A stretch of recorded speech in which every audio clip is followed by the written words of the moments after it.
Hi friends, welcome to my channel. I am Shafita. ഇന്ന് നമ്മൾ discuss ചെയ്യാൻ പോകുന്നത് എക്സലിൽ എങ്ങനെയാണ് ഒരു സെയിൽസ് ഇൻവോയ്സ് ക്രിയേറ്റ് ചെയ്യുക എന്നതിനെ കുറിച്ചാണ്. അപ്പൊ കഴിഞ്ഞ വീഡിയോയിൽ നമ്മൾ പേ സ്ലിപ്പ് എങ്ങനെ ക്രിയേറ്റ് ചെയ്യാന്നുള്ളത് പറഞ്ഞിട്ടുണ്ടായിരുന്നു. അപ്പൊ ഈ വീഡിയോ എല്ലാവരും കണ്ടെന്ന് വിചാരിക്കുന്നു. എന്തെങ്കിലും ഡൗട്ട് ഉണ്ടെങ്കിൽ കമന്റ് ആയിട്ട് ചോദിച്ചോളൂ. അപ്പൊ എങ്ങനെയാണ് ഒരു ബില്ല് പ്രിപ്പയർ ചെയ്യാന്നുള്ളത് നമുക്ക് നോക്കാം. അപ്പൊ ഞാനിവിടെ ആ ബില്ലിന്റെ ഫോർമാറ്റ് ആണ് ഫസ്റ്റ് വരക്കാൻ പോകുന്നത്. അപ്പൊ നമുക്ക് മുകളിൽ വേണ്ട നമ്മുടെ കമ്പനിയുടെ പേര്, അതുപോലെ തന്നെ address, phone number, GST IN number കാര്യങ്ങളൊക്കെയാണ്. അപ്പൊ എത്രത്തോളം ഭാഗത്താണ് നമുക്ക് കൊടുക്കാനുള്ളത് അത്രയും ഭാഗം സെലക്ട് ചെയ്യുക. എന്നിട്ട് നമുക്ക് എത്രത്തോളം കാര്യങ്ങൾ കൊടുക്കാനുണ്ടോ അതിനനുസരിച്ച് സെലക്ട് ചെയ്തതിന് ശേഷം മെർജ് അക്രോസ് കൊടുക്കുക. ഇനി ഇവിടെ കമ്പനിയുടെ പേര്, അതുപോലെ തന്നെ address, phone number, GST IN number കൊടുക്കണം. അപ്പൊ അത് കൊടുക്കാം. അപ്പൊ ഞാനിവിടെ ഒരു കമ്പനിയുടെ പേര്, അതുപോലെ തന്നെ address, phone number, GST IN number കൊടുത്തിട്ടുണ്ട്. അപ്പൊ ഞാനൊരു സൂപ്പർ മാർക്കറ്റിന്റെ ബില്ലാണ് കേട്ടോ പ്രിപ്പയർ ചെയ്യണത്. അപ്പൊ ഇത് നമുക്ക് ഇനി പല സ്ഥലങ്ങളിലായിട്ടാണ് ടൈപ്പ് ചെയ്ത് വന്നിട്ടുള്ളത്. അപ്പൊ ഇത് ഞാനിവിടെ ലെഫ്റ്റ് അലൈൻ കൊടുത്തിട്ടുണ്ട്. ഇനി ഈ കമ്പനിയുടെ പേര് നമുക്കൊന്ന് ഹൈലൈറ്റ് ചെയ്യാം. അതായത് ഒന്ന് സൈസ് ഒന്ന് കൂട്ടി കൊടുക്കാം, അതുപോലെ തന്നെ ഒന്ന് ബോൾഡ് ആക്കാം. ഇനി ഇതിന്റെ കളർ നമുക്ക് മാറ്റണം എന്നുണ്ടെങ്കിൽ ടെക്സ്റ്റിന്റെ കളർ ഞാനിപ്പോ ഒരു ബ്ലൂ ആക്കുന്നുണ്ട്, ബ്ലൂ ആക്കിയിട്ടുണ്ട്. ഇനി താഴെയുള്ളത് നമുക്കൊന്ന് എന്ത് ചെയ്യാം, സൈസ് ഒന്ന് ജസ്റ്റ് അഡ്ജസ്റ്റ് ചെയ്യാം, അതും ഒന്ന് ബോൾഡ് ആക്കാം. അപ്പൊ ടെക്സ്റ്റിന്റെ കളർ ഞാൻ മാറ്റുന്നില്ല, കമ്പനിയുടെ പേരിന്റെ കളർ മാത്രമേ ബ്ലൂ ആക്കിയിട്ടുള്ളൂ. ഇനി റൈറ്റ് സൈഡിൽ നമുക്ക് സെയിൽസ് ഇൻവോയ്സ് എന്നുള്ള ഒരു ഹെഡിങ് കൊടുക്കാനുണ്ട്. അപ്പൊ അത്രയും ഭാഗം സെലക്ട് ചെയ്തതിന് ശേഷം സെയിൽസ് ഇൻവോയ്സ് എന്നുള്ളത് ടൈപ്പ് ചെയ്തിട്ട് കൊടുക്കാം. അപ്പൊ ക്യാപിറ്റൽ ലെറ്റർ ആയിട്ടാണ് ഞാൻ ഇവിടെ കൊടുക്കുന്നത്. ഇനി സെയിൽസ് ഇൻവോയ്സ് എന്ന് കൊടുക്കണില്ല, വെറും ഇൻവോയ്സ് എന്ന് മാത്രമായിട്ട് കൊടുത്താലും മതി. ടൈപ്പ് ചെയ്തിട്ടുണ്ട്, അത് നമുക്കൊന്ന് സൈസ് ഒന്ന് അഡ്ജസ്റ്റ് ചെയ്ത് കൊടുക്കാം. അത്യാവശ്യം വലിപ്പം ഉണ്ടായിക്കോട്ടെ. അതുപോലെ അതൊന്ന് ബോൾഡ് ആക്കുന്നുണ്ട്, അതിന്റെ കളർ ഞാനിവിടെ ബ്ലൂ ആക്കിയിട്ടുണ്ട്. ഇനി ഇതിന്റെ താഴെ നമുക്ക് വേണ്ടത് ബിൽ ടു, അതായത് ആർക്കാണ് നമ്മൾ സെയിൽ ചെയ്യണത് ആ കസ്റ്റമറുടെ പേരും അഡ്രസ്സും ഫോൺ നമ്പറും ഒക്കെ കൊടുക്കാനുണ്ട്. അപ്പൊ അതിനുള്ള സ്പേസ് ആണ് ഞാനിവിടെ കുറച്ച് സ്പേസ് വിട്ടതിന് ശേഷം ബിൽ ടു, അതുപോലെ കമ്പനിയുടെ പേര്, അഡ്രസ്, ഫോൺ നമ്പർ, ഇത്രയും ഭാഗമാണ് നമുക്ക് കൊടുക്കാനുള്ളത്. അതും ഇതുപോലെ തന്നെ മെർജ് അക്രോസ്. ഇനി ആ ഡീറ്റെയിൽസും കൂടി കൊടുക്കാം. അപ്പൊ ഇവിടെ നമ്മൾ കസ്റ്റമറുടെ പേരും അഡ്രസ്സും കൊടുത്തിട്ടുണ്ട്. അപ്പൊ ഇത് നമുക്കൊന്ന് ലെഫ്റ്റ് അലൈൻ കൊടുക്കാം. അതുപോലെ തന്നെ ഈ ബിൽ ടു എന്നുള്ളതിന്റെ സൈസ് ഞാൻ ഒന്ന് കൂട്ടി കൊടുക്കുന്നുണ്ട്, അതൊന്ന് ബോൾഡ് ആക്കുന്നുണ്ട്. ഇനി ഇതിന്റെ ഒരു സെല്ലിന്റെ കളർ ഞാൻ ബ്ലൂ ആക്കുന്നുണ്ട്, അതിന്റെ ടെക്സ്റ്റിന്റെ കളർ വൈറ്റും കൊടുത്തിട്ടുണ്ട്. ബാക്കി കമ്പനിയുടെ പേര്, അതുപോലെ തന്നെ ഫോൺ നമ്പർ കാര്യങ്ങൾ അതൊന്ന് സൈസ് കൂട്ടി കൊടുക്കുന്നുണ്ട്, ബോൾഡ് ആക്കുന്നുണ്ട്. ഇനി നമുക്ക് ഈ ഒരു സൈഡിലായിട്ട് റൈറ്റ് സൈഡിലായിട്ട് ഡേറ്റും അതുപോലെ തന്നെ ബിൽ നമ്പറും വേണം. അപ്പൊ എത്രത്തോളം ഭാഗമാണ് നമുക്ക് സെലക്ട് ചെയ്ത് ഇതുപോലെ തന്നെ മെർജ് അക്രോസ് കൊടുത്താൽ മതി, ഡേറ്റിനും ബിൽ നമ്പറിനും. എന്നിട്ട് ഇതിനുള്ളില് ബിൽ നമ്പർ എന്നുള്ളത് ടൈപ്പ് ചെയ്ത് കൊടുക്കുക. അതുപോലെ ഇപ്പുറത്ത് ഡേറ്റ്. ഇനി ഡേറ്റും ബിൽ നമ്പറും നമുക്കിവിടെ കൊടുക്കേണ്ടതുണ്ട്. അപ്പൊ ഇത് ഞാൻ കളർ ഒന്ന് മാറ്റുന്നുണ്ട്. ഇതിന്റെ സെല്ലിന്റെ കളർ ബ്ലൂ, അതുപോലെ തന്നെ ടെക്സ്റ്റിന്റെ കളർ വൈറ്റ് ആക്കുന്നുണ്ട്, അതും സൈസ് ഒന്ന് കൂട്ടുന്നുണ്ട്, ബോൾഡ് ആക്കിയിട്ടുണ്ട്. ഇനി താഴെ നമുക്ക് SL നമ്പർ, അതുപോലെ തന്നെ description, unit, HSN code, quantity, rate, amount, ഇത്രയും കോളങ്ങളാണ് കൊടുക്കാനുള്ളത്. അപ്പൊ അത് ഓരോന്നായിട്ട് കൊടുക്കാം. ഫസ്റ്റ് നമുക്ക് SL നമ്പർ എന്നുള്ള ഹെഡിങ് കൊടുക്കാം. ഇനി അത് കഴിഞ്ഞ് ഡിസ്ക്രിപ്ഷൻ അല്ലെങ്കിൽ ഐറ്റംസ് എന്നുള്ള ഹെഡിങ് കൊടുക്കുക. അപ്പൊ എത്രത്തോളം ഭാഗമാണ് നമുക്ക് വേണ്ടത് അത്രയും ഭാഗം സെലക്ട് ചെയ്യണം. അപ്പൊ അത്യാവശ്യം സ്പേസ് വേണ്ടതുകൊണ്ട് ഞാൻ 3 കോളാണ് സെലക്ട് ചെയ്തിട്ടുള്ളത്. എന്നിട്ട് എത്രത്തോളം ഐറ്റംസ് നമുക്ക് കൊടുക്കാനുണ്ടോ അത്രയും ഭാഗം സെലക്ട് ചെയ്തതിന് ശേഷം മെർജ് അക്രോസ് കൊടുക്കുക. ഇനി ഇതിന്റെ ഉള്ളിൽ നമുക്ക് ഡിസ്ക്രിപ്ഷൻ എന്നുള്ളത് ടൈപ്പ് ചെയ്ത് കൊടുക്കുക. ഇനി ഐറ്റംസ് കൊടുത്താലും കുഴപ്പമൊന്നുമില്ല, അതെങ്ങനെ വേണമെങ്കിലും കൊടുക്കാം. അത് കഴിഞ്ഞ് നമുക്ക് വേണ്ടത് HSN കോഡാണ്. HSN കോഡ് എന്നുള്ളത് കൊടുത്തിട്ടുണ്ട്. അത് കഴിഞ്ഞ് നമുക്ക് വേണ്ടത് ക്വാണ്ടിറ്റി, പിന്നെ വേണ്ടത് യൂണിറ്റ്, പാക്കറ്റ് ആണോ KG ആണോ എന്നുള്ള യൂണിറ്റും കൂടി നമ്മൾ ബില്ലിൽ കാണിക്കുന്നുണ്ട്. അപ്പൊ അതും കൂടി കൊടുക്കാം. പിന്നെ വേണ്ടത് റേറ്റ്, പിന്നെ വേണ്ടത് എമൗണ്ട് ആണ്. അപ്പൊ എമൗണ്ട് നമുക്ക് അത്യാവശ്യം സ്പേസ് വേണ്ടതുകൊണ്ട് തന്നെ അതും ഞാനിവിടെ മെർജ് അക്രോസ് കൊടുക്കുന്നുണ്ട്. എന്നിട്ട് എമൗണ്ട് എന്നുള്ള ഹെഡിങ് കൊടുക്കാം. ഇനി ഈ ഹെഡിങ്ങുകളൊക്കെ നമുക്കൊന്ന് സൈസ് ഒന്ന് അഡ്ജസ്റ്റ് ചെയ്ത് കൊടുക്കുക. അതുപോലെ തന്നെ അതിന്റെ കളർ ഒന്ന് മാറ്റുന്നുണ്ട്, ടെക്സ്റ്റിന്റെ കളർ വൈറ്റ് കൊടുത്തിട്ടുണ്ട്. ഇനി ബോർഡർ നമുക്ക് കൊടുക്കണം. ബോർഡർ കൊടുക്കാനായിട്ട് എത്രത്തോളം സ്പേസ് ആണ് നമുക്ക് ആ ഒരു ബില്ലിന് വേണ്ടത് അത്രയും ഭാഗം. ഇപ്പൊ വലിയൊരു ബില്ലാണെങ്കിൽ അത്രയും വലുതായിട്ട് സെലക്ട് ചെയ്യാം. ഇനി ചെറിയ ബില്ലായിട്ടാണെങ്കിൽ അത്രയും ഭാഗം സെലക്ട് ചെയ്യാം. എന്നിട്ട് ഈ ഐറ്റംസ് വരെ ഉണ്ടല്ലോ, നമ്മൾ ഐറ്റംസിന് വേണ്ടി സെലക്ട് ചെയ്ത ആ ഒരു ഭാഗം വരെ ഉണ്ടല്ലോ, അതുവരെ സെലക്ട് ചെയ്തതിന് ശേഷം നമ്മൾ ഔട്ട്സൈഡ് ബോർഡർ ആണ് കൊടുക്കുന്നത്. അപ്പൊ ബോർഡറിന്റെ സെക്ഷനിൽ വന്നിട്ട് ഞാനിവിടെ തിക്ക് ഔട്ട്സൈഡ് ബോർഡേഴ്സ് ആണ് എടുത്തിട്ടുള്ളത്. അപ്പൊ ഇവിടെ പുറം ഭാഗത്ത് തിക്കായിട്ടുള്ള കട്ടിയിലുള്ള ബോർഡർ വന്നിട്ടുണ്ട്.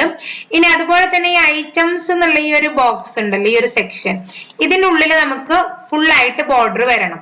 അപ്പൊ അതിന് ഓൾ ബോർഡേഴ്സും കൊടുക്കുക. അപ്പൊ ഇതിന്റെ ഉള്ളില് ഫുൾ ആയിട്ടുള്ള ബോർഡറും വന്നിട്ടുണ്ട്. ഇനി ഏറ്റവും താഴെ നമുക്ക് വേണ്ടത് സബ് ടോട്ടല്, അതുപോലെ തന്നെ CGST, SGST, പിന്നെ വരുന്നത് ഗ്രാൻഡ് ടോട്ടൽ ആണ്. അപ്പൊ അതിനുള്ള അത്രയും ഭാഗം നമ്മൾ സെലക്ട് ചെയ്ത് കൊടുക്കണം. അപ്പൊ ഇത്രയും ഭാഗത്താണ് നമുക്ക് വേണ്ടത്, അത്രയും ഭാഗം കൊടുക്കുക. ഫസ്റ്റ് വേണ്ടത് സബ് ടോട്ടൽ ആണ്, പിന്നെ CGST, SGST, അതുപോലെ തന്നെ ടോട്ടൽ വേണം. അപ്പൊ അതുപോലെ തന്നെ ഞാൻ മെർജ് അക്രോസ് കൊടുത്തിട്ടുണ്ട്. ഇനി അതിന്റെ എമൗണ്ടുകൾ കൊടുക്കാനുള്ള അത്രയും ഭാഗം സെലക്ട് ചെയ്യുക, എന്നിട്ട് ഇതുപോലെ മെർജ് അക്രോസ് കൊടുക്കുക. ഇതിനുള്ളിൽ നമുക്ക് ഓരോന്നായിട്ട് ടൈപ്പ് ചെയ്ത് കൊടുക്കുക. അപ്പൊ ഫസ്റ്റ് വേണ്ടത് സബ് ടോട്ടൽ ആണ്. അതിന്റെ താഴെ CGST 9% ആണ് ഞാനിവിടെ കൊടുക്കുന്നത്. അതായത് മൊത്തം 18% ആണ് ടാക്സ്. അപ്പൊ CGST 9%, അതുപോലെ തന്നെ SGST 9%, പിന്നെ വരേണ്ടത് ടോട്ടൽ ആണ്. അപ്പൊ ഓരോന്നും കൊടുത്തിട്ടുണ്ട്. ഇനി ഇതിന്റെ നമുക്കൊന്ന് സൈസ് ഒന്ന് അതുപോലെ ഒന്ന് അഡ്ജസ്റ്റ് ചെയ്ത് കൊടുക്കുക. അതുപോലെ ഇതിന്റെ ഒന്ന് ബോൾഡ് ആക്കുന്നുണ്ട്. ഇനി ഇതിന്റെ കളർ ഞാനൊന്ന് മാറ്റുന്നുണ്ട്. അതുപോലെ ഈ എമൗണ്ടിന്റെ ഇത്രയും ഭാഗം ഞാൻ സെലക്ട് ചെയ്തിട്ട് അതിന്റെ കളറും ഒന്ന് മാറ്റി കൊടുക്കുന്നുണ്ട്. എന്നിട്ട് ഇതിന്റെ പുറം ഭാഗത്ത് നമുക്കൊന്ന് ബോർഡർ കൊടുക്കാം. ഫുള്ളിൽ ഉള്ളായിട്ട് ബോർഡർ കൊടുക്കുന്നില്ല, ഞാനിവിടെ ഔട്ട്സൈഡ് ബോർഡർ ആണ് കൊടുത്തിട്ടുള്ളത്. ഇനി ഏറ്റവും താഴെ നമുക്ക് എന്തെങ്കിലും മെസ്സേജുകൾ ഉണ്ടെങ്കിൽ, ഇപ്പൊ ബില്ലിൽ താങ്ക് യു, അതുപോലെ തന്നെ visit again, thank you for your business, അങ്ങനെ ഒരുപാട് മെസ്സേജുകൾ നമ്മൾ കാണാറുണ്ട്. അപ്പൊ ആ മെസ്സേജുകൾ കൊടുക്കാൻ വേണ്ടിയിട്ട് ഇപ്പൊ എത്രത്തോളം ഭാഗത്താണ് നമുക്ക് മെസ്സേജ് കൊടുക്കാനുള്ള അത്രയും ഭാഗം സെലക്ട് ചെയ്യും. ഇപ്പൊ ഞാനിവിടെ കൊടുക്കുന്നത് thank you for your business എന്നുള്ള മെസ്സേജ് ആണ്. അപ്പൊ അത് ഇതിന്റെ ഉള്ളിൽ ടൈപ്പ് ചെയ്തിട്ട് കൊടുക്കാം.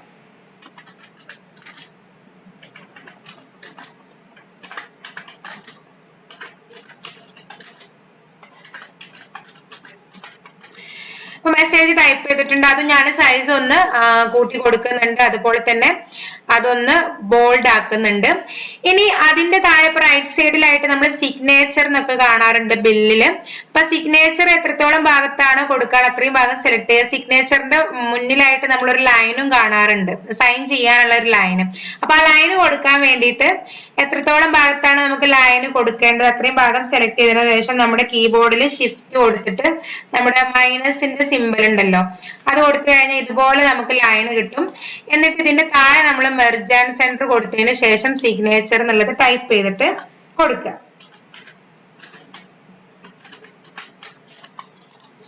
അപ്പൊ നമ്മുടെ ബില്ല് ഇവിടെ പൂർത്തിയായിട്ടുണ്ട്. ഇപ്പൊ സിഗ്നേച്ചർ ഞാനൊന്ന് സൈസ് കൂട്ടിയിട്ട് ഒന്ന് ബോൾഡ് ആക്കി കൊടുക്കുന്നുണ്ട്. ഇനി നമുക്ക് ഇതിന്റെ പ്രിന്റ് വരും. അപ്പൊ കറക്റ്റ് ബില്ലായിട്ട് വരണം എന്നുണ്ടെങ്കിൽ ഈ ഗ്രിഡ് ലൈനുകൾ ഉണ്ടല്ലോ, ഗ്രിഡ് ലൈൻ നമ്മൾ ഓഫ് ആക്കി കൊടുക്കണം. അപ്പൊ അതിന് വേണ്ടിയിട്ടാണ് വ്യൂ ടാബ് ഓപ്പൺ ചെയ്ത് കഴിഞ്ഞാൽ അതിൽ ഗ്രിഡ് ലൈൻ കാണാം. അതിൽ ജസ്റ്റ് ടിക്ക് ആൻഡ് ഒഴിവാക്കി കഴിഞ്ഞാൽ നമുക്കിവിടെ കറക്റ്റ് ബില്ലിന്റെ ഫോർമാറ്റ് ആയിട്ട് വരും. ഇനി നമുക്ക് ഓരോ ഡീറ്റെയിൽസ് ഓരോ ഡാറ്റാസ് ആയിട്ട് കൊടുക്കാം. ഫസ്റ്റ് നമുക്ക് കൊടുക്കാനുള്ളത് ബിൽ നമ്പർ ആണ്. അപ്പൊ ബിൽ നമ്പർ ഞാനിവിടെ 1001 എന്നുള്ള ബിൽ നമ്പർ കൊടുത്തിട്ടുണ്ട്. അടുത്ത് നമുക്ക് ഡേറ്റ് കൊടുക്കണം. അപ്പൊ ഡേറ്റ് ഞാനിവിടെ 12/1/2024 എന്നുള്ള ഡേറ്റും കൊടുത്തിട്ടുണ്ട്. അപ്പൊ ഇത് നമുക്ക് സെൻട്രലേക്ക് ആക്കണം എന്നുണ്ടെങ്കിൽ സെൻട്രൽ അലൈൻ കൊടുത്താൽ മതി. അതുപോലെ ഡേറ്റിന്റെ കേസിലും സെൻട്രൽ അലൈൻ കൊടുക്കാം. ഇനി ഇതും നമുക്കൊന്ന് ബോൾഡ് ആക്കണം എന്നുണ്ടെങ്കിൽ ബോൾഡ് കൊടുക്കാം. ഇനി അതുപോലെ SL number, date, description, HSN ഒക്കെയാണ് നമ്മൾ കൊടുക്കുക. അപ്പൊ SL നമ്പർ ഞാനിവിടെ 5 ഐറ്റംസ് ആണ് ഇപ്പൊ ഞാനിതില് ബില്ലില് കാണിക്കാൻ പോണത്. 5 ഐറ്റംസ് കൊടുക്കുന്നുണ്ട്. അതുപോലെ ഡിസ്ക്രിപ്ഷൻ, അപ്പൊ ഐറ്റംസ് ഓൾറെഡി നമ്മുടെ കമ്പനിയിലുള്ള ഐറ്റംസിന്റെ ലിസ്റ്റ് നമുക്ക് ഇവിടെ ഒരു ഷീറ്റിൽ തന്നിട്ടുണ്ട്. അപ്പൊ ഈ ഐറ്റംസിന് ഞാനിവിടെ ലിസ്റ്റ് ആയിട്ടാണ് കൊണ്ടുവരാൻ പോണത്. അപ്പൊ എങ്ങനെ ലിസ്റ്റ് ആയിട്ട് കൊണ്ടുവരാൻ നമ്മൾ കഴിഞ്ഞ വീഡിയോയിൽ അതിന്റെ മുന്നത്തെ വീഡിയോയിലൊക്കെ പറഞ്ഞിട്ടുള്ള കാര്യമാണ്. അപ്പൊ അതിനു വേണ്ടി ഡാറ്റ ടാബ് ഓപ്പൺ ചെയ്യാം. അതിൽ ഡാറ്റ വാലിഡേഷൻ എടുക്കുക, എനി വാല്യൂ മാറ്റി ലിസ്റ്റ് കൊടുക്കുക. സോഴ്സിൽ നമ്മുടെ ഐറ്റംസ് ഏതൊക്കെയാണ് ഐറ്റംസ് സെലക്ട് ചെയ്ത് കൊടുക്കുക. എന്നിട്ട് ഓക്കെ കൊടുത്തു കഴിഞ്ഞാൽ നമുക്ക് ഇവിടെ ലിസ്റ്റ് ബട്ടൺ വരും. ഇതിൽ നിന്ന് ഐറ്റംസ് സെലക്ട് സെലക്ട് ചെയ്തിട്ട് കൊടുത്താൽ മതി. താഴത്തേക്കുള്ള ഓരോ സെല്ലുകളിലും നമുക്ക് അങ്ങനെ വരണമെന്നുണ്ടെങ്കിൽ ഫില്ല് ചെയ്ത് കഴിഞ്ഞാൽ ഓരോ സെല്ലിലും ലിസ്റ്റ് ബട്ടൺ വരും. അതിന് HSN കോഡ് അതുപോലെ തന്നെ യൂണിറ്റ് റേറ്റ് ഇതൊക്കെ നമ്മൾ ആ ടേബിളിൽ നിന്ന് ഇങ്ങോട്ട് കൊണ്ടുവരാനാണ് പോണത്. ക്വാണ്ടിറ്റി മാത്രമാണ് നമ്മൾ ടൈപ്പ് ചെയ്ത് കൊടുക്കുക. അതുപോലെ എമൗണ്ട് നമ്മൾ കണ്ടുപിടിക്കണം. അപ്പൊ HSN കോഡ് ഞാനിവിടെ VLOOKUP ഫംഗ്ഷൻ വെച്ചിട്ടാണ് ചെയ്യാൻ പോണത്. ഈക്വൽ VLOOKUP കൊടുക്കുക. ലുക്കപ്പ് വാല്യൂ ഇവിടെ ഐറ്റം ആണ്. ഐറ്റത്തിന്റെ സെല്ല് സെലക്ട് ചെയ്യുക, കോമ. ടേബിൾ ആരേ എന്ന് പറഞ്ഞാൽ ഈ ടേബിൾ വേണം കൊടുക്കാൻ. ടേബിൾ ആരേ സെലക്ട് ചെയ്തിട്ടുണ്ട്. Then comma. HSN കോഡ് ഇതിൽ രണ്ടാമത്തെ കോളത്തിലാണ് വരുന്നത്. അപ്പൊ 2 എന്നുള്ള digit number column index number കൊടുത്തു, കോമ. ഫോൾസ് കൊടുത്തു. ദെൻ ബ്രാക്കറ്റ് ക്ലോസ് ചെയ്യുക. എൻ്റർ ചെയ്ത് കഴിഞ്ഞാൽ ഇവിടെ ഇങ്ങനെ എന്നെ മെസ്സേജ് ആയിട്ടാണ് വരിക. എന്നെ മെസ്സേജ് വരാൻ കാരണം എന്താന്ന് വെച്ച് കഴിഞ്ഞാല് നമ്മളിവിടെ ഐറ്റം സെലക്ട് ചെയ്ത് കൊടുക്കാത്തത് കൊണ്ടാണ്. അപ്പൊ ഈ എന്നെ മെസ്സേജ് നമുക്ക് ഇവിടുന്ന് എന്ത് ചെയ്യണം, റിമൂവ് ചെയ്ത് കളയണം. അപ്പൊ അതിന് വേണ്ടിയിട്ട് ഈക്വൽ അതായത് VLOOKUPന്റെ മുന്നിലായിട്ട് നമ്മൾ ഇഫ് എന്നെ ഫംഗ്ഷൻ ഇൻസേർട്ട് ചെയ്ത് കൊടുത്താൽ മതി. ഇത് നമ്മൾ കഴിഞ്ഞ വീഡിയോയിൽ പറഞ്ഞ കാര്യം തന്നെയാണ്. എന്നിട്ട് ലാസ്റ്റ് ബ്രാക്കറ്റ് കഴിഞ്ഞിട്ട് ഒരു കോമ കൊടുക്കുക, ഡബിൾ കൊട്ടേഷൻ ഓപ്പൺ ചെയ്യുക, ക്ലോസ് ചെയ്യുക, വീണ്ടും ഒരു ബ്രാക്കറ്റ് ക്ലോസ് ചെയ്യുക, എൻ്റർ ചെയ്ത് കഴിഞ്ഞാൽ ഇവിടുന്ന് ആ ഒരു എന്നെ മെസ്സേജ് പോകുന്നതായിട്ട് കാണാം. ഇത് എന്നിട്ട് ബാക്കി ഇങ്ങോട്ട് എന്ത് ചെയ്യാം, ഫില്ല് ചെയ്യാം. ഇനി ക്വാണ്ടിറ്റി നമ്മൾ അടിച്ചു കൊടുക്കണം. ഇതുപോലെ യൂണിറ്റും റേറ്റും ഞാൻ ചെയ്യാണ് കേട്ടോ.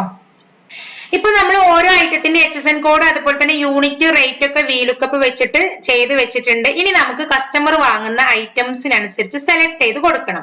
അപ്പൊ ഡിസ്ക്രിപ്ഷനിൽ നമ്മുടെ ഈ ഒരു ലിസ്റ്റ് ബട്ടൺ ഉണ്ടല്ലോ, ഈ ബട്ടണിൽ സെലക്ട് ചെയ്യാം. ഓരോ കസ്റ്റമർ എന്തൊക്കെയാണ് വാങ്ങിച്ചിട്ടുള്ളത് അതിനനുസരിച്ച് നമ്മൾ സെലക്ട് ചെയ്ത് കൊടുത്താൽ മതി. കണ്ടോ, HSN code unit rate automatic ആയിട്ട് വരും. ഇനി അടുത്ത സെല്ലില് അടുത്ത ഐറ്റം സെലക്ട് ചെയ്യാം. അതുപോലെ 5 ഐറ്റംസ് ആണ് നമ്മൾ ഇവിടെ കൊടുത്തിട്ടുള്ളത്. 5 ഐറ്റംസും സെലക്ട് ചെയ്യാം. അപ്പൊ ഇത് നമ്മൾ ഈ ഒരു ഫംഗ്ഷൻ കൊടുത്തിട്ട് എന്ത് ചെയ്താൽ ഫില്ല് ചെയ്താൽ മതി. അപ്പൊ എല്ലാം ഓട്ടോമാറ്റിക് ആയിട്ട് വരും. അടുത്ത കസ്റ്റമർ വരുമ്പോൾ നമ്മൾ ഐറ്റം ഇതുപോലെ സെലക്ട് ചെയ്യാം. HSN കോഡ് യൂണിറ്റ് റേറ്റ് ഒക്കെ വീണ്ടും ഓട്ടോമാറ്റിക് ആയിട്ട് വരും. ഇനി ക്വാണ്ടിറ്റി അത് ഓരോ കസ്റ്റമർ വാങ്ങുന്നതിനനുസരിച്ചിട്ട് വേണം നമ്മൾ കൊടുക്കാൻ. അപ്പൊ ഞാനിവിടെ ക്വാണ്ടിറ്റി അടിച്ചു കൊടുക്കുകയാണ് കേട്ടോ. ക്വാണ്ടിറ്റി ഓരോ ഐറ്റത്തിനും നമുക്ക് ഇഷ്ടമുള്ള ക്വാണ്ടിറ്റി എന്ത് ചെയ്യാം, അടിച്ചു കൊടുക്കാം. ഇനി എമൗണ്ട് കണ്ടുപിടിക്കാൻ എല്ലാവർക്കും അറിയാം. ക്വാണ്ടിറ്റി ഇൻറ്റു റേറ്റ് കൊടുത്താൽ മതി, എമൗണ്ട് വരും. അത് നമുക്ക് വേണമെങ്കിൽ ആദ്യം തന്നെ ഇതേപോലെ റേറ്റ് ഒക്കെ സെറ്റ് ചെയ്ത പോലെ സെറ്റ് ചെയ്ത് വെക്കാവുന്നതാണ്. അപ്പൊ ക്വാണ്ടിറ്റി ഇൻറ്റു റേറ്റ് കൊടുക്കുക. അപ്പൊ അവിടെ എമൗണ്ട് വന്ന് ബാക്കിയുള്ള എമൗണ്ട് നമുക്ക് ഇങ്ങനെ ഫില്ല് ചെയ്താൽ മതി. ഇനി അതുപോലെ സബ് ടോട്ടൽ കണ്ടുപിടിക്കണം. സബ് ടോട്ടൽ സമ്മ് കൊടുത്തിട്ട് കണ്ടുപിടിക്കുക. ആൾട്ട് പ്ലസ് ഈക്വൽ കൊടുത്തു കഴിഞ്ഞാൽ നമുക്ക് സബ് ടോട്ടൽ കിട്ടും. ഇനി ഇതിന്റെ CGST 9% കിട്ടണം. അപ്പൊ 559 ആണ് നമ്മുടെ എമൗണ്ട്. അതിന്റെ 9% ആണ് കിട്ടേണ്ടത്. ഈക്വൽ കൊടുക്കുക. 559 ഇൻറ്റു 9% എന്ന് കൊടുത്താൽ മതി, ആ എമൗണ്ട് കിട്ടി. അതുപോലെ അടുത്തത് വീണ്ടും ഈക്വൽ 559 ഇൻറ്റു 9% കൊടുക്കുക. ബാക്കി വരുന്നത് നമുക്ക് ഗ്രാൻഡ് ടോട്ടൽ ആണ്. സമ്മ് കൊടുത്തിട്ട് ചെയ്യാൻ പറ്റും. Equal sum sub total plus CGST plus SGST കൊടുക്കുക. അപ്പൊ അവിടെ ഗ്രാൻഡ് ടോട്ടലും വന്നിട്ടുണ്ട്. ഇനി റേറ്റും അതുപോലെ തന്നെ എമൗണ്ട് അതുപോലെ സബ് ടോട്ടല് ഗ്രാൻഡ് ടോട്ടൽ ഇതെല്ലാം നമുക്ക് എന്ത് ചെയ്യണം, ഒരു കറൻസി ഫോർമാറ്റിലേക്ക് മാറ്റാൻ പറ്റും. അപ്പൊ അതിന് വേണ്ടിയിട്ടാണ് ഇത് ഇങ്ങനെ സെലക്ട് ചെയ്തതിന് ശേഷം നമ്മുടെ ഹോം ടാബില് ഇവിടെ ജനറൽ മാറ്റി കറൻസിയിൽ ഇട്ട് കൊടുത്താൽ മതി. ഇപ്പൊ ഇത് ഡോളറിന്റെ കറൻസിയാണ് വന്നിട്ടുള്ളത്. ഇന്ത്യൻ കറൻസി ആക്കണം എന്നുണ്ടെങ്കിൽ അത് അതുപോലെ ആക്കി കൊടുക്കുക. അപ്പൊ കറൻസി നമ്മൾ ഇന്ത്യൻ കറൻസിയിലേക്ക് മാറ്റിയിട്ടുണ്ട്. അപ്പൊ ഇത്രയാണ് നമ്മുടെ ബില്ലിൽ വരുന്ന കാര്യങ്ങൾ എന്ന് പറയുന്നത്. ഇനി ഇത് പ്രിന്റ് കൊടുത്ത് നോക്കാം. നമുക്ക് Ctrl+P ആണ് പ്രിന്റ് എടുക്കാനുള്ള ഷോർട്ട് കീ എന്ന് പറയുന്നത്. അപ്പൊ ഇങ്ങനെ പ്രിന്റ് വന്നതിലിപ്പോ കുറച്ച് ഭാഗം മാത്രമേ വന്നിട്ടുള്ളൂ. അപ്പൊ നമ്മളിവിടെ ഈ ഒരു ഓറിയന്റേഷൻ ഉണ്ടല്ലോ, അത് ലാൻഡ്സ്കേപ്പിലേക്ക് ഞാൻ മാറ്റിയിട്ടുണ്ട്. അപ്പൊ മൊത്തമായിട്ട് ആ ഒരു ബില്ല് നമുക്ക് ഇവിടെ വരുന്നതായിട്ട് കാണാം. അപ്പൊ ഇത്രയേ ഉള്ളൂ. എങ്ങനെയാണ് എക്സലില് ഒരു സെയിൽസ് ഇൻവോയ്സ് പ്രിപ്പയർ ചെയ്യാന്നുള്ളത് എല്ലാവർക്കും മനസ്സിലായെന്ന് വിചാരിക്കുന്നു. ഇനി എന്തെങ്കിലും ഈ ഒരു കാര്യത്തിൽ ഡൗട്ട് ഉണ്ടെങ്കിൽ കമന്റ് ആയിട്ട് ചോദിച്ചോളും. ചാനൽ ആദ്യമായിട്ട് കാണുന്നവരുണ്ടെങ്കിൽ സബ്സ്ക്രൈബ് ചെയ്യാനും ഷെയർ ചെയ്യാനും മറക്കരുത്. അപ്പൊ എക്സലിലെ മറ്റൊരു ടോപ്പിക്കുമായി അടുത്ത വീഡിയോയിൽ കാണാം. ബൈ.